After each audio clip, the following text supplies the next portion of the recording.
terrified. Why is this girl so terrified? Did someone she knew pass away? Did someone she knew pass away? She looks like she is Sakina. Who is this girl in Karbala? She looks like she is Sakina. Who is this girl in Karbala? She looks like she is Sakina. Ya Hussein, Ya Hussein, Ya Hussein, Ya Hussein, Ya Hussein, Ya Hussein, Ya Hussein, Ya Hussein, Ya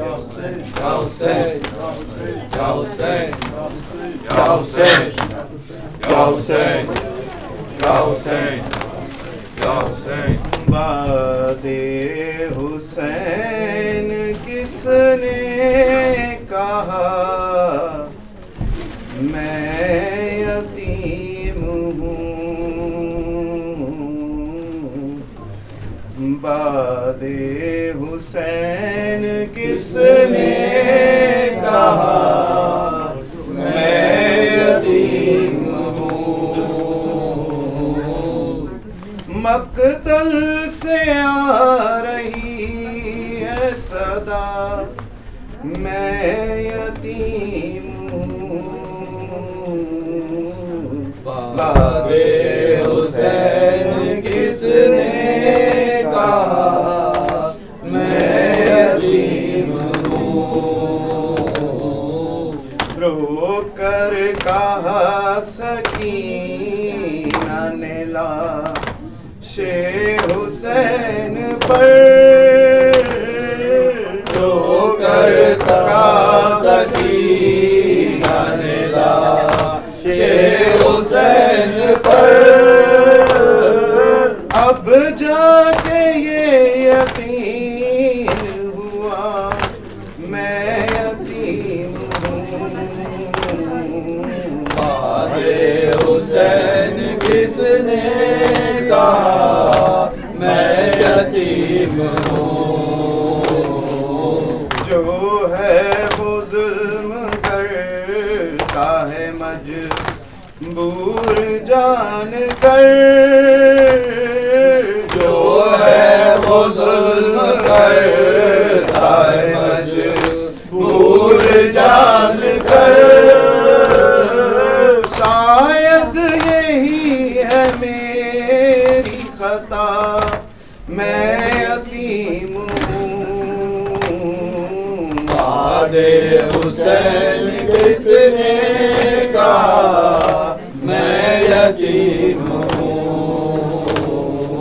बोली सकीना शिम्र से का no पे रखे हाथ बोली सकीना शिम्र से का no पे रखे हाथ गोहर न छीन बहरे खुदा मैं यतीम हूँ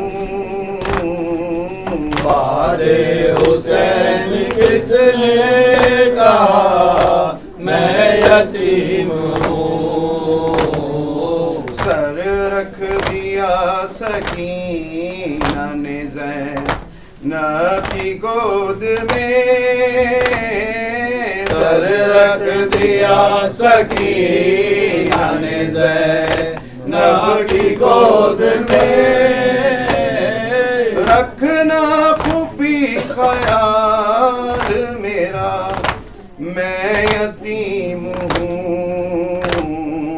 बादे हुसैन किसने कहा मैं यतीम हूँ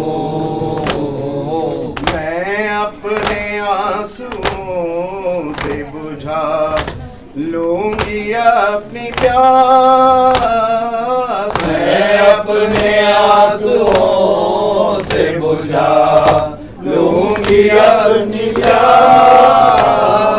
दरिया से लौट आओ चचा मैं यतीम हूँ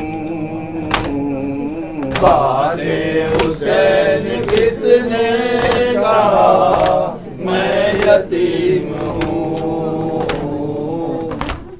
बादे हुसैन किसने कहा मैं यतीम हूँ। या हुसैन या हुसैन या हुसैन या हुसैन या हुसैन या हुसैन या हुसैन या हुसैन या हुसैन या हुसैन या हुसैन। अरे घोड़े से जब ज़मीन पर आए शहे ज़मन, देखा के बन में फातिमा ज़हरा है मौजिज़न। हर बालों से झाड़ती है ज़मीन कत्लगाह की। मादर को देखा और ये मौला ने आह की। माँ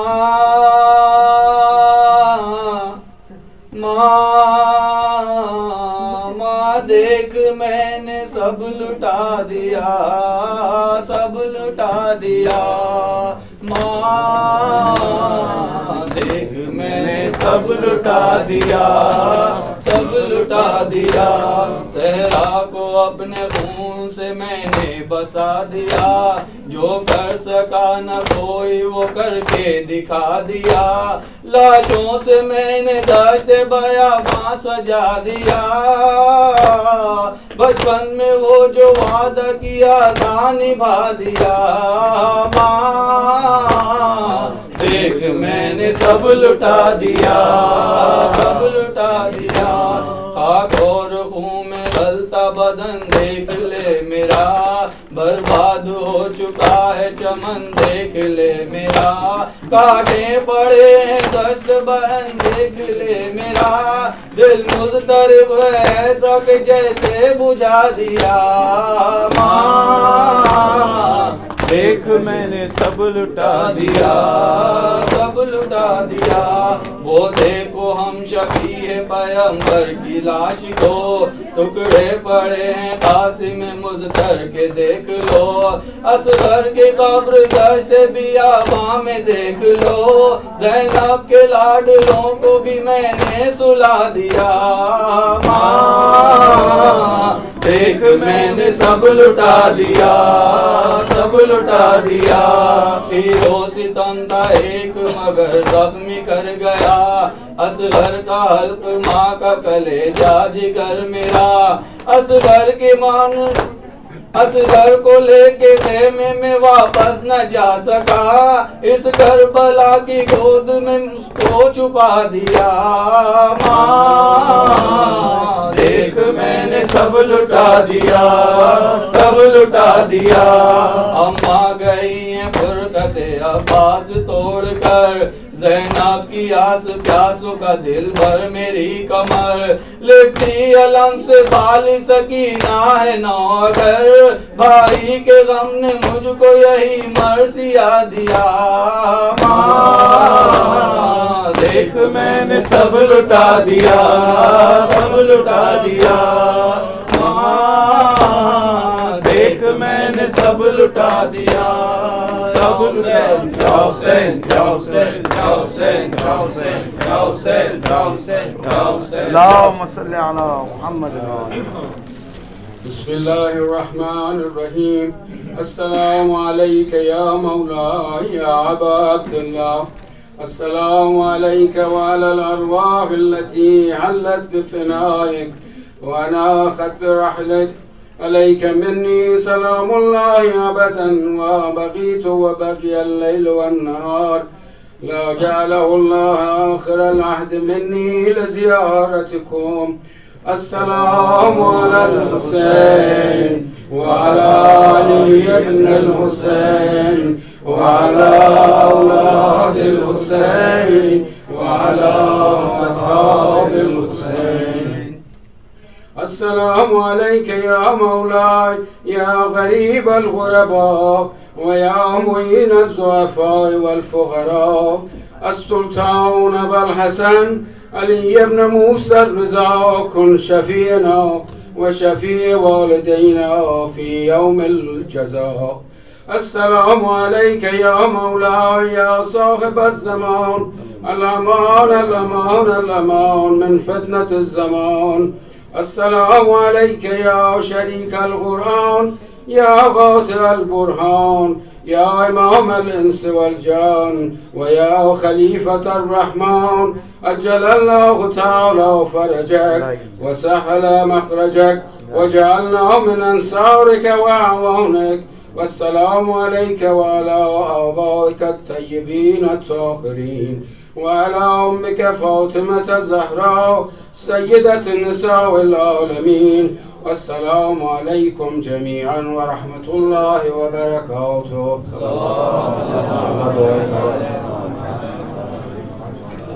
أم كل وليك الحجة بن الحسن صلواتك عليه وعلى آبائه في هذه الساعة وفي كل ساعة، وليا وحافظا وغائدا وناصرا ودليلا وعينا، حتى تسكنه أرضك توعا وتمتعه فيها طويلا. صلوات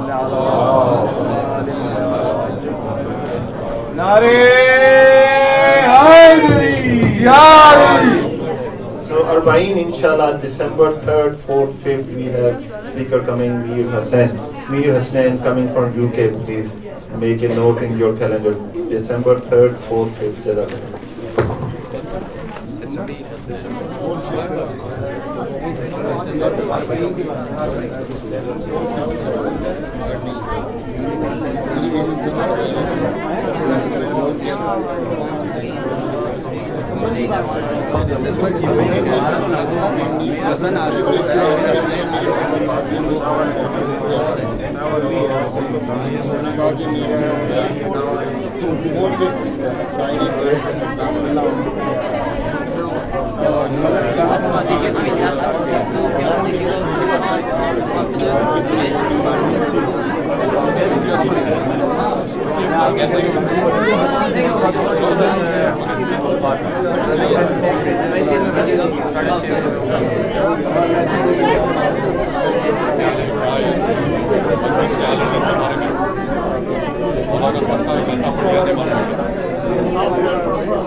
چرا پرچما زیاد شده علم